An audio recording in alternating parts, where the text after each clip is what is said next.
Good morning sa ating lahat mga kaibigan. Andito na naman tayo sa ating usapang magmamanok po.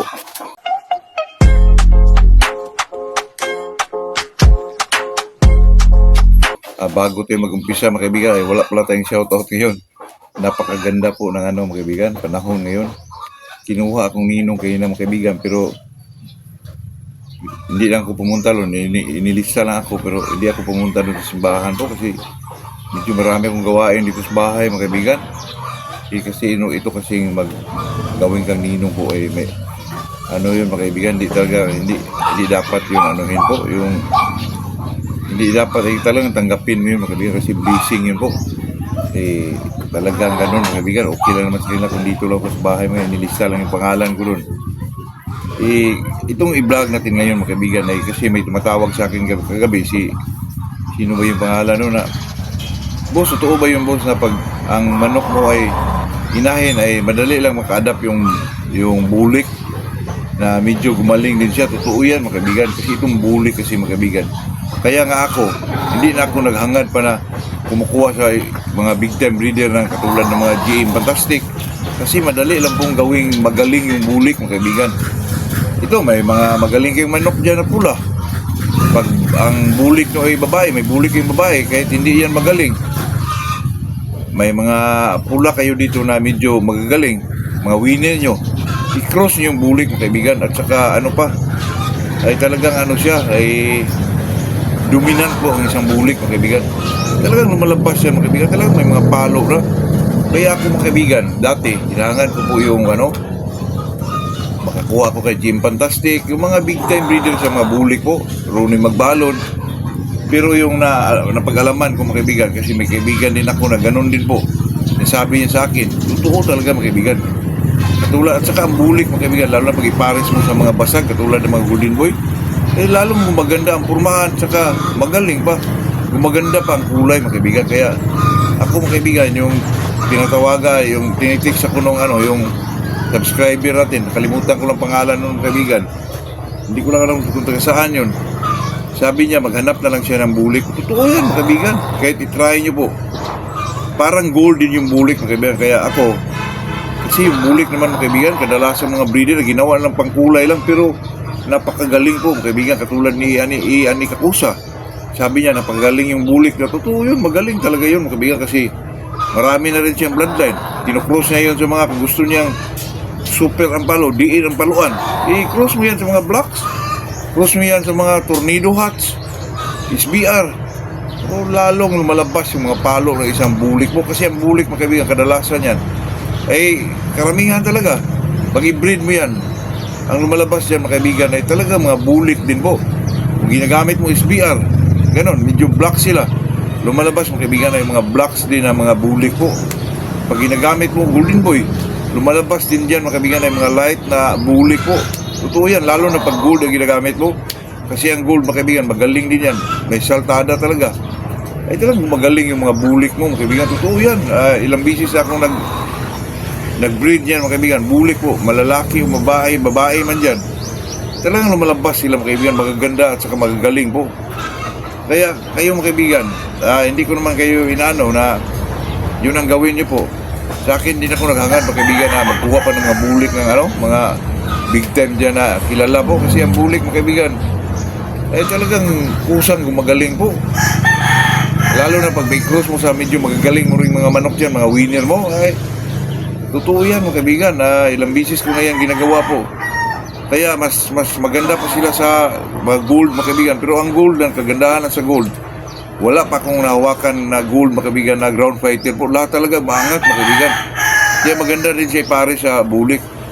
Pero ang gold minsan, pag i-cross mo sa mga basag, yung mga pulang manok, may lumalabas na mga pula. Mga pula din na medyo light din, parang gold din, ganun ba? Mga light na colors mga kaibigan. I-cross mo sila sa mga gray, maganda din. Pero iba ang bulik mga kaibigan, madali lang nilang madali lang makuha yung pinakamagandang away, zero ng away or physical na sa isang manok, makuha ka agad ng bulik mga kaibigan. Itong bulik na to, hindi siya masyado magandang purma. O ito mga kaibigan, tandaan nyo to, I-cross mo yan sa sweater. Karon gumaganda na ang bulik. Itong bulik na to, wala siya mga ilag.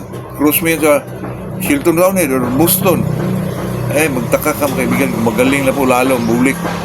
Madali na lang makuha yung mga magandang mga katangian ng isang manok, kaibigan. Kaya totoo yan, mga kaibigan. Kaya ang bulik, mga kaibigan, hindi na ako naghangad pa na makakuha ko sa mga big time breeder dyan na naghawak ng mga bulik na magagaling. Kasi madali mo lang pagalingin yung isang bulik, mga kaibigan. Madali lang nilang makuha yung katangian na yung estilo sa away or estilo ng laban ng isang manok na talagang mapasok sa kanya po. Kaya nga yung mga katulad nilang Rooney Magbalon, tingnan yung bulik ng mga kaibigan. Pinag-aralan nila kulang ito sa ilag, lagyan natin ng round nito. Kulang sa dinampalo, lagyan natin ng yung mga Gilmore ba, ganon. Pero makuha kagad, madali lang makopya o madali lang matransfer po sa isang bulik na manok, mga kaibigan, yung mga katangian na yun. Kaya tayo, mga kaibigan, huwag na natin hangarin yung kuha pa tayo, lalo na sa panahon ngayon, mga kaibigan, na medyo mahal na talaga ang manok. Ang bulik, mga kaibigan, madali mo lang siyang lagyan ng kung ano mang gusto mong naipalabas po. Parang golden, mga kaibigan. Ang gold lang kasi, ang nagustuhan ko lang sa gold, dati pa yan, angat talaga sila, mga kaibigan. Kasi narinig ko rin yan na ito ay tumaw lang limon, mga kaibigan. Throwback ng limon po. Yung gold. Dati ko pa yan mga kaibigan, binablog na talagang ang gold po maganda siya hawakan. Kaya sa mga big time breeder, mayroon talagang gold sa farm nila, mga kaibigan. Tingnan nyo yan. Basta kada farm may gold talaga yan kasi may mga throwback rin yan. Tulad ng Golden Boy, magpalabas din yan ng gold. Pero bihira lang yun, mga kaibigan. Pero lumalabas talaga po na gold talaga. At saka itong mga limon. Ang iba naman yung mga yung mga basag na manok, magpalabas talaga sila kasi sa Amerika, mga kaibigan, yung mga sweater nila dati, kaya nagkapunkan yan dito. Ang iba ang pinapasok diyan ay hats po, kaya nagpunkan. Ang iba naman ay yung tinatawag nilang yellow pumpkin, mga kaibigan, kaya lumalabas yung mga basag na manok po. Ito yan, mga kaibigan, kaya din mag-throwback din ng mga gold, mga kaibigan. Kasi ang tawag na sa Amerika ng gold ay pumpkin Totoo yan, mga kaibigan, tayo naman dito mga gilid-gilid lang. Pero din tayo, mga kaibigan, mag-obserba din tayo kung ano yung mga pinapalabas, yung binibilid natin para naman maiulit natin.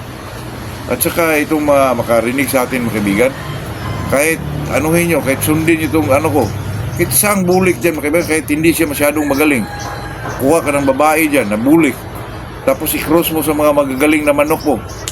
Kung maganda na yung lumalabas na bulik, at saka may estilo pa sa laban, kaibigan.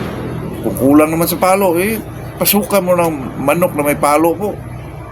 Kasi napakaganda sa bulik, mga dominant po sila. Ang lumalabas ay bulik din po. Mababae o malalaki man, mga kaibigan. Para ding gray po. Kaya yun ang may sabi ko dyan sa bulik. Na anuhan ko lang ito, mga kaibigan. I-vlog ko lang kasi nag-text sa akin kagabi yung subscriber natin. Mag-comment ka, idol, kasi nakalimutan ko yung pangalan mo po. Pasensya na kasi marami talaga mag-text sa akin, mga kaibigan, sa natin, sa messenger. Minsan nga, hindi ko mabasa yung iba Yung asawa ko lang makabasa minsan kasi yung asawa ko naman lalo na sa mga kaibigan, yung dealing about sa pira, mga kaibigan, siya ang dyan kasi mas maganda yung siya para wala tayong squido, mga kaibigan. Totoo yan. Sa atin naman dito bilang isang magmamanok, gusto naman natin yan na may asawa talaga tayo na mag-advise sa atin. Kung lalo na pag ang mga kaibigan, ang usapan ay pira, mas maganda yung asawa natin para safety din yung natin, mga kaibigan. Kaya yun lang po, ayun lang ating may share sa araw na to. Bulik lang malakas, mga kaibigan. Pandiin yan. Totoo yan, mga kaibigan. Magandang umaga sa ating lahat po.